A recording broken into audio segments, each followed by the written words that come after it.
Tonight on To The Point, the latest election results just in. Who could control the House, and where does the race for Sacramento's next mayor stand? Plus, the controversial vote that could impact gas prices across the state. What you have right now rewards polluters and ignores the health impacts of dirty fuels. How much it could change and when a decision could be made. Increasing cloud coverage this weekend, the impacts we could face on Veterans Day, and how much rain and snow may be in the forecast. And it's been 6 years since the Camp Fire destroyed the town of Paradise. Tonight, we ask, is our power grid safer? Good evening. Thank you so much for ending your week with us here on To The Point. I am Alex Bell, and we start tonight tracking control of Congress. Republicans now have firm control of the U.S. Senate, but control of the House is still up in the air. And here locally, we are closely watching the race for Congressional District 9 and 13, which could impact how control will go. So let's go ahead and take a look at some of the numbers that are just coming down tonight. I do want to start with District 9 here. You can see Harder and Lincoln. Harder, the incumbent in this race. Lincoln, current mayor out in Stockton. Harder only leading by a difference of over 1,900 votes. So this is something that we're going to watch very closely. But I want to get to District 13. This is a familiar race that we've seen before, right? Back in 2022, when incumbent John Duarte, he won this seat and actually flipped it for the first time since 1974. That was back in 2022. Here they are again, 2024. Duarte still vying for this seat. Gray only leading, Gray not leading at all in this race, and still only a difference of about 3,500 votes. Again, we will continuously watch this very closely. But I do want to get into some more news tonight. Tonight, President-elect Donald Trump took more calls from world leaders today, including Mexican President Claudia Sheinbaum and Ukrainian President Volodymyr Zelensky. Multiple sources tell ABC News Elon Musk joined that call with Zelensky, highlighting the influence Musk will have in Trump's administration. Trump has been relatively silent since his win, working on building his cabinet. So far, he has announced that Susan Wiles is his chief of staff. ABC News reports that Newark Congresswoman Elise Stefanik is the leading candidate for the U.S. ambassador to the United Nations. She has been one of Trump's top defenders in Congress. Failed leadership of Kamala Harris and far-left Democrat policies have put our nation and the American people at risk. On the legal front, special counsel Jack Smith filed a motion to, quote, pause all upcoming deadlines tied to Trump's election interference case. The judge granted that request. Smith and the Department of Justice have also been in talks to wind down their case against Trump. And as Trump prepares for his second term, there's more reaction tonight from California leaders. There has been talks in Trump circles about eliminating multiple federal agencies, including the Department of Education. California State Superintendent Tony Thurmond held a press conference just hours ago calling on President-elect Trump and Congress to reaffirm their commitment to public education and protect funding. He says eliminating the Department of Education could cause California to lose as much as $8 billion for low-income and special education students. Let me be clear, this is not a partisan issue. This is an issue of continuing to assure that students have access to the resources that they are entitled to under the law. Thurmond argues it would be illegal for that money to be taken away, saying a federal law guarantees money for low-income and special education students. New numbers tonight in the race for Sacramento mayor. Current Assemblymember Kevin McCarty is maintaining his lead over public health professional Dr. Flo Kofer, though that lead has narrowed slightly. ABC 10's Becca Hoppeger joins us live in studio to break down those numbers. Yeah, Sacramento County officials released more of the ballot count just a couple of hours ago. Prior to this afternoon, the latest numbers from elections night showed Kofer trailing McCarty by about 10 percentage points, and now she trails by 8 percentage points. Kofer is still some 9,200 votes behind McCarty. He has 54% of the vote to her 46%. ABC 10 was at both candidates' watch parties on election night. Now, despite the gap, Kofer's campaign tells ABC 10 they're confident they can make up the difference in coming days and weeks as the county continues to count ballots and publish those results.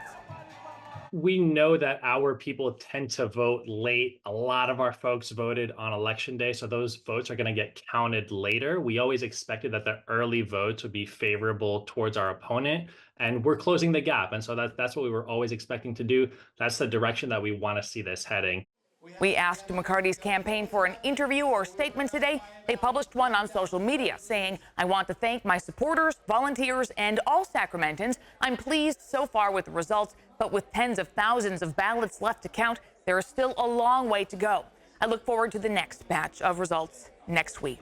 Now, the total number of ballots counted so far represent 43.5% of all registered voters in Sacramento. Now, of course, we won't know the total voter turnout until later, but it is safe to say there are many votes left to count. Sacramento County will publish its next vote count update on Tuesday. And we're also tracking the race for Stockton Mayor. Councilmember Christina Fugazi and County Supervisor Tom Patty are facing off for that seat. And you can see right there, Fugazi leading Tom Patty in this race with 53% of the vote. Tom Patty only seeing 47%. And we do want to mention that San Joaquin County officials say the results will be updated on Monday, Wednesdays, and Fridays. So we will track that. Tonight, a highly controversial meeting with the California Air Resources Board, or CARB, remains underway. You already know ABC 10's Jeannie Nguyen reports the board's decision tonight because it could possibly impact gas prices in the state. Jeannie joins us now with what has happened so far today. Alex, this meeting started at 9 this morning and is still happening right now. The board listened to hours of public comment, but they do still need to make a decision on if they will pass a low carbon fuel standard. Here's what happened in the meeting so far today. The LCFS is one of the state's most important and influential climate programs. The California Air Resources Board, or CARB, is tasked with deciding if it should pass amendments to the Low Carbon Fuel Standard, or LCFS. The program, which started under Arnold Schwarzenegger's administration, is meant to lower the state's greenhouse gas emissions as the state continues its transition to zero emissions by 2045. The proposed LCFS amendments are designed to support this transition away from fossil fuels by ensuring investment in both electric charging and hydrogen fueling infrastructure. But the program has endured heavy criticism. Some predict the board's decision could increase gas by 47 cents a gallon. However, CARB staff addressed that number at the start of Friday's meeting in Riverside, California. CARB considers the 47-cent estimate cited by many critics of the program to also be an overestimate. During the hours-long meeting, the board heard from members of the public urging them not to pass the amendments to the LCFS. In opposition of the adoption of the LCFS, citing this would negatively impact the state's environment. What you have right now rewards polluters and ignores the health impacts of dirty fuels. Republican Assemblymember Tom Lackey encouraged the board to vote no, reiterating the potential rise in costs this could have on his constituents. If you approve this measure, California drivers will pay over $2 more a gallon than other drivers throughout the country. However, many people showed up to encourage the board to pass the LCFS. A yes vote today is a vote for taking the most cost-effective path to a stable climate. Among those in favor, PG&E. This will enable and accelerate PG&E's participation in the low carbon fuel standards program on behalf of our customers, with revenue going back to them, not the utility. But CARB staff remained firm on its stance regarding gas prices. Any claims that LCFS is somehow responsible for high gas prices is misleading at best and not supported by the historical data. Again, this meeting is still ongoing, with the majority of it being public comment. This meeting is expected to go on well into the evening. Of course, I'll continue to monitor this and will provide updates as soon as a decision has been made, Alex. Still out onto the point, 6 years since the deadly campfire. Tonight, why investigators feel the conviction didn't teach PG&E the lesson it needed. About 20 minutes until tip-off for our Light the Beam forecast. We're looking at temperatures dropping off into the 40s as people are getting out for that game. I'll let you know what to expect this weekend, and we'll see some rain and snow back in the forecast. And later on the back roads, how a crooked survey created the border between Oregon and California.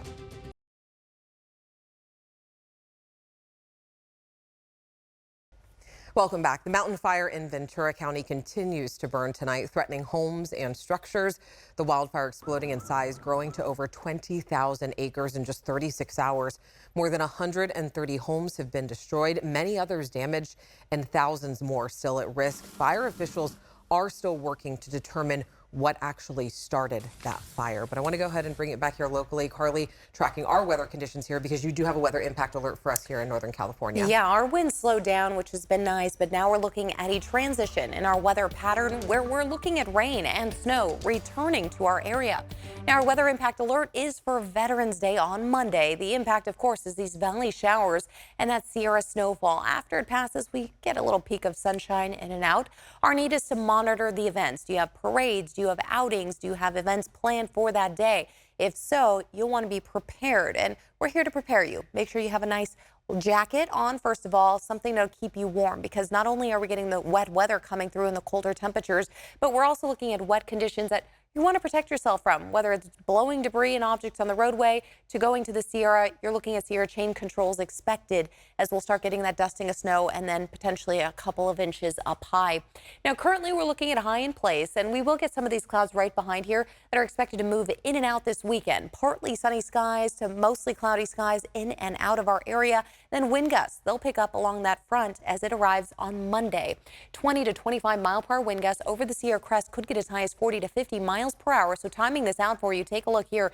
Nice clouds in and out, beautiful sunrises, sunsets, and then finally, as we move Sunday, we'll get a lot of sunshine actually on Sunday for most of the day. By Monday at 7 a.m., here's our first look at a few showers just north of Auburn into Grass Valley. A few scattered showers Sacramento to Elk Grove at 7 a.m. on Monday, and then right behind it, a nice solid line of showers passes through into our afternoon hours and evening, getting very heavy into our foothill spots near Placerville, Auburn, up toward Grass Valley. So keep that in mind.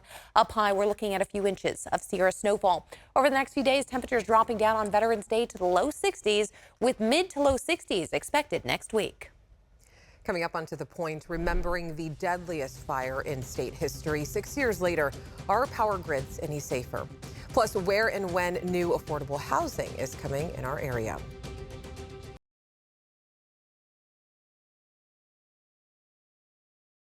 Today marks 6 years since the Camp Fire burned the town of Paradise to the ground. More than 80 people died in the fire, making it the deadliest and most destructive in state history.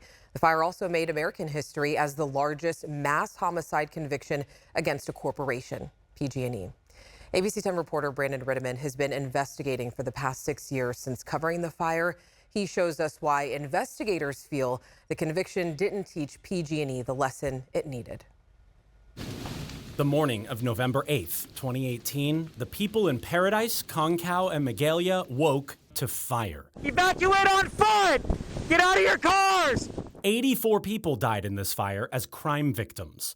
Victims of California's most powerful criminal, the Pacific Gas and Electric Company. It was motivated for money. They killed my father for money. The cause of the Camp Fire fits in the palm of your hand. These hooks are what are holding the electrical lines off the ground. And PG&E's decision was simply just to let these things hang until they broke, because it saved them money. PG&E pleaded guilty to felony reckless arson and 84 felony manslaughters for starting the Camp Fire. If you didn't have a monopoly, do you honestly expect anyone would choose to be your customer? That's it. Thank you. Paradise started on a long rebuild that's brought out the best in people. It's still Paradise, and the people that live here are still incredibly proud of this place. Survivors helping other survivors in the struggle. But PG&E's not struggling. With 91 felony convictions, PG&E still has its power monopoly. And thanks to rate increases approved by the California Public Utilities Commission, PG&E's earning record revenue. There's been a lot of enabling going on in Sacramento. ABC 10's Fire Power Money investigations revealed Governor Gavin Newsom worked with the legislature and the bankruptcy court to protect PG&E from the financial consequences of its crimes. We obtained records revealing that Newsom hired PG&E's longtime law firm, O'Melveny & Myers. The firm wrote new state laws to shield power monopolies from having to pay for the fire damage they cause. PG&E has absolutely no incentive to clean up its act, because it got some get-out-of-jail-free cards. PG&E went on to spark the 2019 Kincaid Fire, the deadly 2020 Zog Fire, and the massive 2021 Dixie Fire. All the criminal cases for those fires were dropped in the face of PG&E's new legal protection. If we don't have real consequences for PG&E's criminal actions, then PG&E will never change. What they're learning is how better to bury their crimes. Paradise will never be the same, no matter how many years go by. And if the state doesn't find a way to force PG&E to face some consequences, investigators warn it's only a matter of time before another town is next. Brandon Rittiman, ABC 10 News. PG&E's crimes were punishable by 90 years in prison, but corporations can only be punished with fines, which amounted to less than $4 million for the Camp Fire. At the sentencing, PG&E's leaders apologized, promised to become safer, and said that we should judge PG&E on its actions, not its words. That's the same thing PG&E said after it was convicted of 6 felonies in 2016 after the deadly San Bruno gas explosion. And there is new affordable housing that's going to be coming to Placer County. Today, crews broke ground on a 44-unit housing development in Roseville called Parkside at Sabre City. The project will feature manufactured homes aimed at providing options for low-income renters. Each lot will include 2 units, a primary residence and an accessory dwelling unit, or ADU. Construction is expected to be completed at the end of 2025. Today at the Capitol, Sacramento State President Luke Wood announced the creation of their new Native American College, a first of its kind in the CSU system. The college will offer a range of programs to advance students' careers while integrating tribal values and traditions. The college will be open next fall. Students who do want to become a part of the college can apply after being accepted into Sacramento State and must minor in Native American studies with an emphasis on Native American leadership. And happening tomorrow at the Capitol is California's inaugural Native American Heritage Month parade, hosted by the California Legislative Native American Caucus. The event will run from 10 a.m. to 2 p.m. at Capitol Mall. There will be a parade, floats, marching bands, horses, and performers.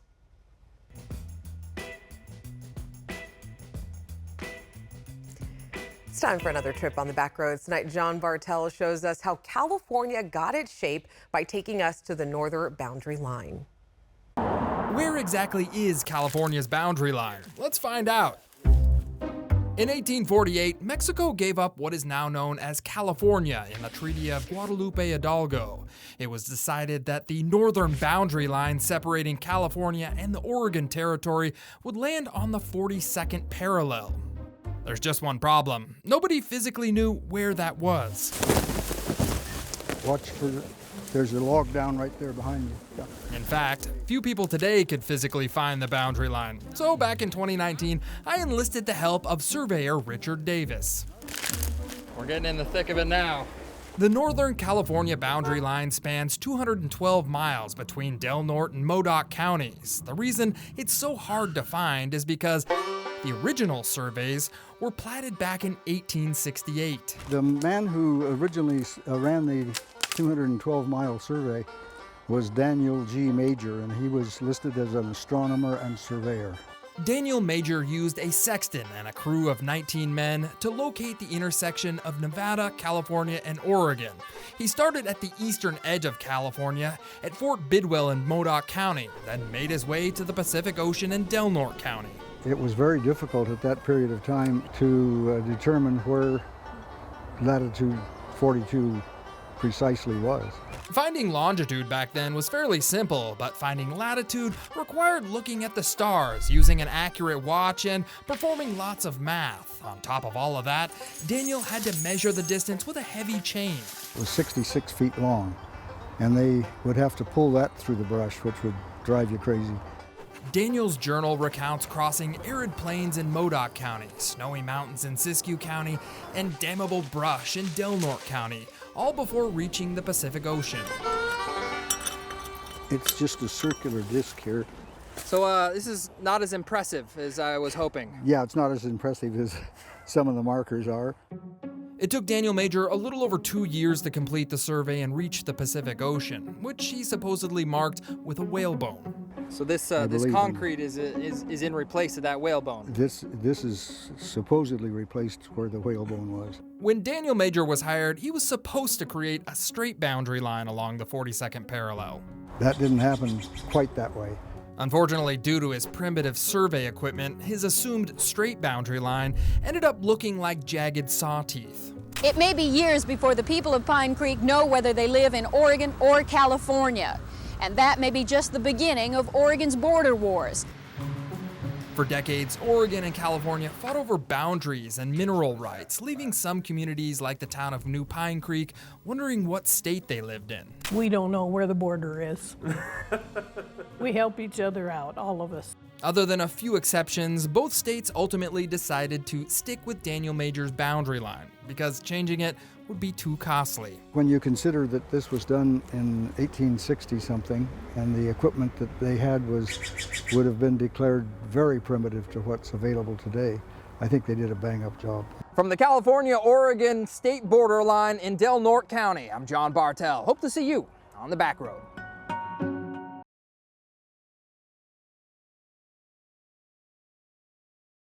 The historic Folsom Ice Rink is back open for the holiday season. It's located in the Folsom Historic District. General admission, just $20. Kids 9 and under are $16, and it'll be open until January 20th. As always, thank you so much for watching and for inviting us into your home. If you have something we should be looking into, reach out to me and the team. And To the Point doesn't end here. You can watch all of our shows featured on our ABC 10 Plus app, wherever you stream.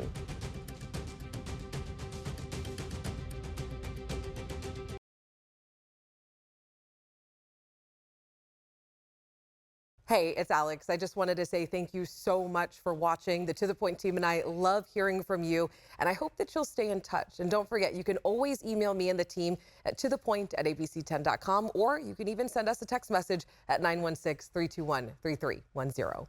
Thanks for watching ABC 10 Plus. And now that you're here, why don't we take a look around and see what else is here? The very first tile on your left is always going to be streaming 24/7. You can find us adjacent to that, breaking news if it's there. And then right next to that, a replay of the most recent newscast. Whether it's ABC 10 Morning News at 5, 6, or beyond, it's going to be there. The forecast beyond that, and then right beyond that, the news that matters the most.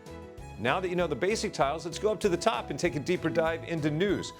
We have every single newscast that you would need, including To The Point with Alex Bell, taking a deeper dive into the issues. Beyond that, ABC 10 Morning News at 5 and 6 and 11, the evening shows as well. Below that, you can watch the top stories from To The Point. Under that, Dollars and Cents, where you can learn how to navigate this challenging economy. And below that, you can watch our award-winning ABC 10 Special Investigations, where we hold the powerful accountable. Going into weather, look, it's the 10-day forecast, getting you ready for the weekend and beyond.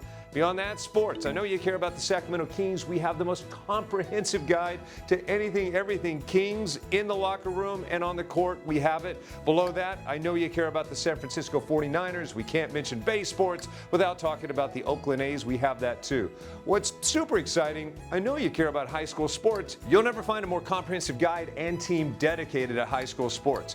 Backing out again, come up to the top and join me on Verify. I'm super excited about this. Our experts are checking the facts, verifying the truth for you. Jump up now to shows. Very excited about this. Oh, look. It's Take a Look. This is my show. I love movies, and if you love movies or streaming shows, whether it's on screens this big, or this big, it's Take a Look. Recently went behind the scenes, sat down with Lady Gaga and Joaquin Phoenix to talk about Joker 2. I love the movie, and oh, I just heard you shout you hate the movie. Jump in, we talk about it on this show. Other shows, Bartel's Backroads, go up and down the state of California, tank of gas getaways, one fuel cell getaway, like places like the Toy Museum. This is what kids did before they had screens. Over here, the Moaning Caverns of Calaveras County, one of the most coveted caves in all of California. You know, watching this show, I discovered there's a cave that could fit the entire Statue of Liberty in your own backyard. You'll find about that and more with Bartel's Backroads. Down below that, To The Point. It is one of my favorite newscasts because they talk about news with Alex Bell the way you talk about news. It's conversational, but in-depth at the same time. Below that, Your California Life. Love this show. Whether it's entertainment, food, beverage, lifestyle, it's there. Desiree Shepherd hosts and does an amazing job. So there you have it. It's ABC 10 Plus, the app. What do you need? We heard you and we got it. Thanks for watching. Thanks for streaming.